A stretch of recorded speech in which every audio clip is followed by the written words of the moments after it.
الحمدللہ رب العالمین والعاقبۃ للمتقین والصلاة والسلام علی سید الانبیاء والمرسلین وعلی آلہ واصحابہ اجمعین اما بعد فاعوذ باللہ من الشیطان الرجیم بسم اللہ الرحمن الرحیم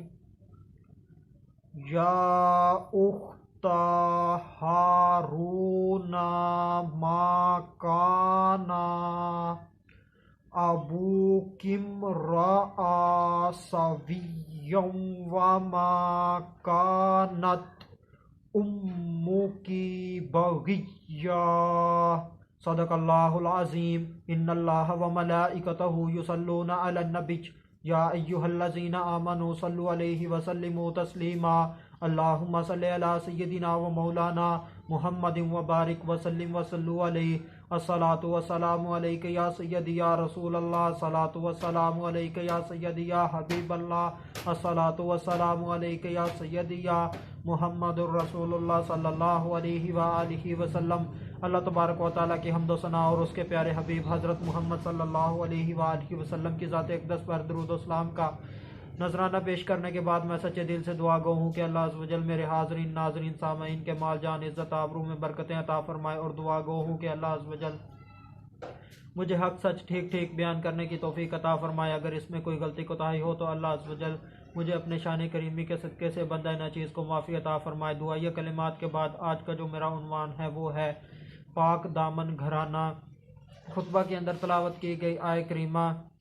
سورہ مریم آیت نمبر 28 پارہ نمبر 16، ترجمہ اے ہارون کی بہن، نہ تو تیرا باپ کوئی برا آدمی تھا اور نہ ہی تیری ماں بدکار تھی۔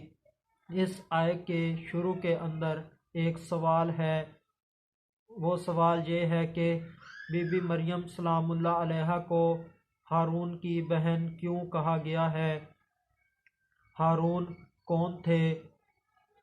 اس کے متعلق پہلا قول، اس زمانے میں بنی اسرائیل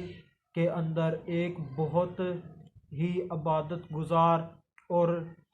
گوشہ نشین شخص کا نام ہارون تھا۔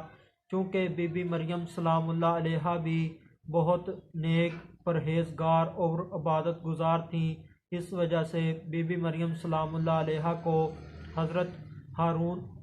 ہارون کی بہن کہا گیا ہے۔ اور دوسرا قول نعیم الدین مراد آبادی رحمۃ اللہ تعالی علیہ فرماتے ہیں ہارون سے مراد یا تو ہارون بی بی مریم سلام اللہ علیہا کے بھائی کا نام ہے، یا اس زمانے میں بنی اسرائیل میں بہت ہی عبادت گزار اور گوشہ نشین شخص کا نام ہارون تھا۔ چونکہ بی بی مریم سلام اللہ علیہا بھی بہت عبادت گزار تھیں، نیک تھیں، پرہیزگار تھیں، اس لیے لوگوں نے بی بی مریم سلام اللہ علیہا کو ہارون کی بہن کہا۔ یا ہارون سے یہاں مراد حضرت موسیٰ علیہ السلام کے بھائی حضرت ہارون علیہ السلام ہیں،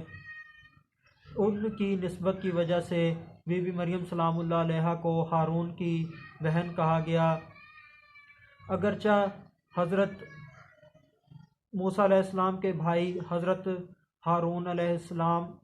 کے زمانہ میں اور بی بی مریم سلام اللہ علیہ کے زمانہ میں بہت فرق ہے، یعنی کہ حضرت ہارون علیہ السلام کا زمانہ بہت پہلے کا ہے اور حضرت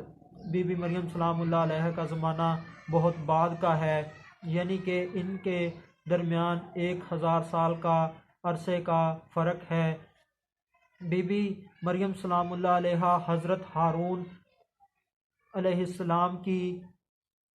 اولاد سے تھیں، ان کی نسل سے تھیں، اس وجہ سے بی بی مریم سلام اللہ علیہ کو حضرت ہارون علیہ السلام کی بہن کہا گیا۔ ابن عطیہ رحمۃ اللہ تعالی علیہ نے کہا، ایک جماعت نے کہا اس زمانے میں بنی اسرائیل میں ایک فاجر شخص تھا، اس کا نام ہارون تھا۔ پس لوگوں نے آر دلانے کی وجہ سے بی بی مریم سلام اللہ علیہ کو ہارون کی بہن کہا۔ اس آیہ کریمہ کے اندر بی بی مریم سلام اللہ علیہ کے والدین کا بھی ذکر ہے۔ لوگوں نے بی بی مریم سلام اللہ علیہ کے والدین کو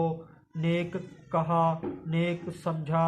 انہوں نے بی بی مریم سلام اللہ علیہ کے والد کے متعلق کہا تیرا باپ کوئی برا آدمی نہ تھا۔ ان لوگوں نے بی بی مریم سلام اللہ علیہ کی والدہ کے متعلق کہا